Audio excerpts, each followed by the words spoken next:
Good morning or good afternoon, everyone. My name is Alba, and I am currently finishing my PhD in in Paris right now. I'm talking to you from Paris, and so I'm an ex student from Limonar.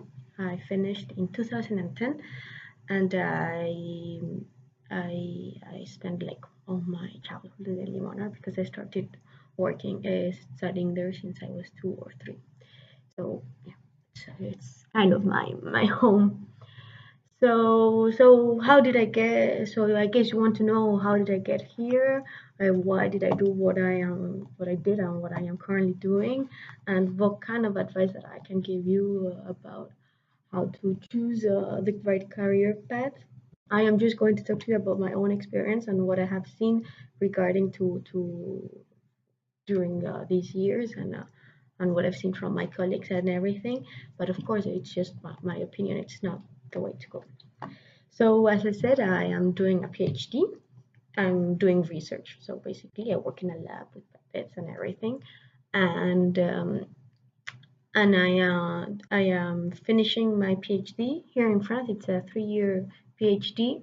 It depends on where you do it in Europe or in the US. The time that you take to do your PhD can be different.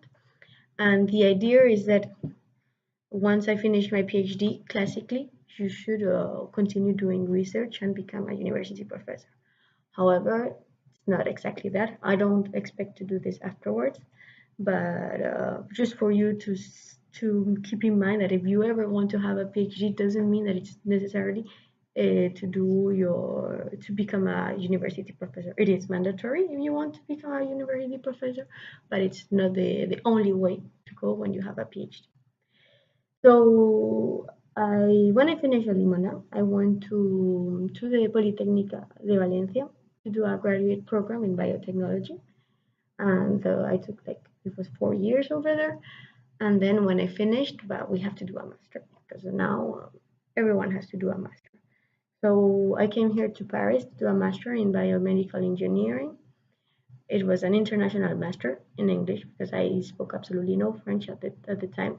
When I was in school, I learned German, and so I did my 2 years internship. During these 2 years, I also spent some time in Germany. I was working in Germany for 6 months, and then after that, I had the choice either going looking for a job or continuing for a PhD. And since I've always had some kind of vocation to become a researcher, so it was logical to do a PhD. So that's what I'm doing here. So that's about me. Why did I decide to do biotechnology? That's a very interesting question because I was meant to do medicine. So I did at the time there were no A levels or they just studied in school. So what we did was the Spanish bachillerato, and I did the Spanish bachillerato that focused in health sciences because since I had good grades, I was not the top of my class, but I was not bad at all. It was logical that I would end up in medicine, and I liked of course health sciences. So until the day that I finished that I passed my selectividad and I finished my and I had to apply to the universities. I thought I was going to do medicine, but at the last moment, just to tell you, it's normal. I just kind of freaked out and I was like, I'm not really sure that I really know what I want to do. So what I did at the time, because I could afford it, because I had a good mark, a good average, is that I applied everywhere in Spain to the different universities, but like in some universities, I applied for medicine, like as my first option, and in others, I put biotechnology as my first option. In others, I put biomedical engineering. At the time, there was just one university in Madrid that did biomedical engineering, and I also even I think I put pharmacy and vet as a veterinary as a first option. So that I thought that if I had like first option in different universities, like if I was kicked out, well, it means like I'm not supposed to do that, and so I would kind of buy myself a little bit more time until I had to make the final decision. turned out I got accepted in most of my first options in most of the universities. So but basically I just moved a few weeks. The fact that I had to make a decision of whether or not I wanted to do medicine or biotechnology or pharmacy. And it's a very stressing moment. It was a very stressing moment at the time, and I had a lot of pressure. And since everyone was expecting me to do medicine, but in the end, I decided that I was not 100% sure that I wanted to be a doctor. And just for those doubting studying medicine, I don't know if there's anyone around that's going to talk to you about what it is to study medicine. But studying medicine, it's a big engagement. It's an engagement of at least 6 years, plus afterwards doing a meal and then residency, etc. So it's more than a 10 years engagement, which if you're not 100% sure that it is your vocation, I wouldn't do it if I were you, because it's really a pity that you start and you work and you work and you work hard and you go into medicine just because since you have a good average, it's logical that you have to do medicine. No. So if you want to be a medical doctor and you're sure and this is your vocation, go for it. Great. If you have doubts and you go because it's the logic thing to do according to your average, I wouldn't, because it's really giving up your life, more or less, for something for 10 years. And the same thing for studying law and everything, but the other degrees are a bit shorter. So and what I'm going to explain you later is that it's not written on stone. When I studied biotechnology, it didn't mean that I was going to do biotechnology. In fact, I then did a master in biomedical engineering, and like I'm kind of doing my pathway depending on the different specialization that you're doing. If you studied law, doesn't mean that you're going to be a lawyer. It's one of the options, but you can do other things. So there's most of the degrees, even though it's towards a pathway, you have afterwards to do a master, and during this master you can specialize on something else, and it's not written on stone, as I said.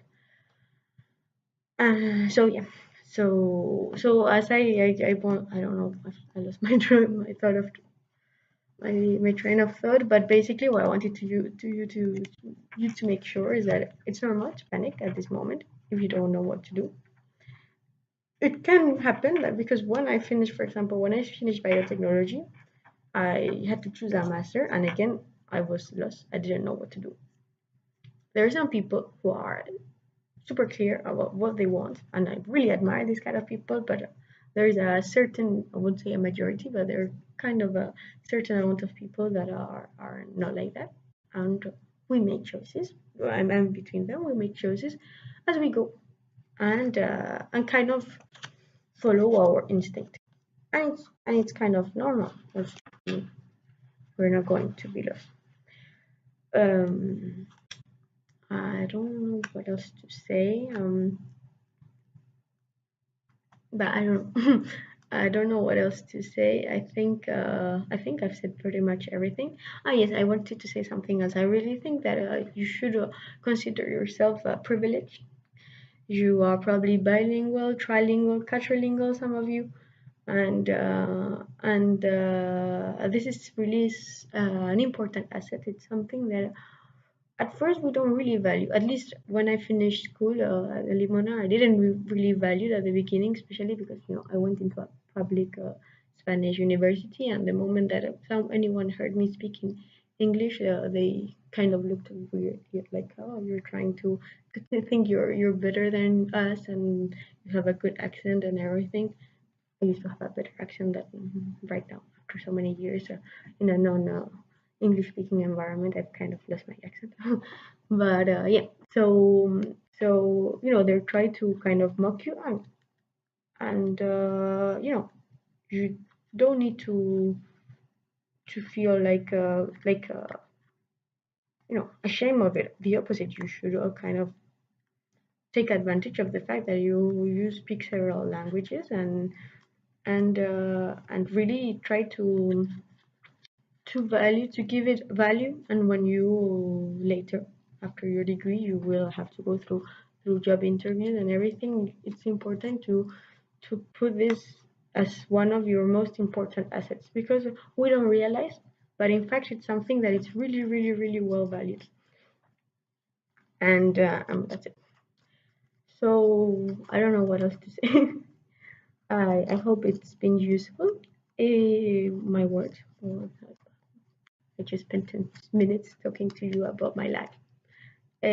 But I am here. Like you can ask Aurora or Miranda, who you can ask me on email or LinkedIn or Facebook or whatever. If any of you have any doubts, and if any of you would like to become a researcher, I can also give you ideas. Ah, yes, I had one last thing to do. If you're a bit lost and you really don't know what to do, the good thing is to see what what do you think will be the jobs of the future.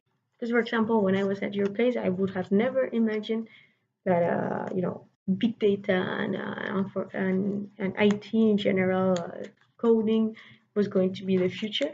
And now it's not that I regret because I'm here and I like what I'm doing, but now in these past years I've seen such as an explosion of about this that I was like, it would have been really intelligent if me at the time I would have decided, since I was a bit lost, to do this kind of studies more into math and informatics instead of doing biotechnology.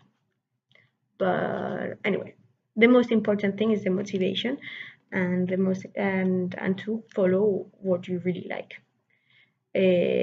This is just an advices for people who don't really know what to do or are good at everything but don't really know what to say. But this is just some hints that we can follow, and that's it. Well, but thank you very much for listening. I hope I haven't informed you too much. And as I said, if you need any advice or help or want to talk to someone about this,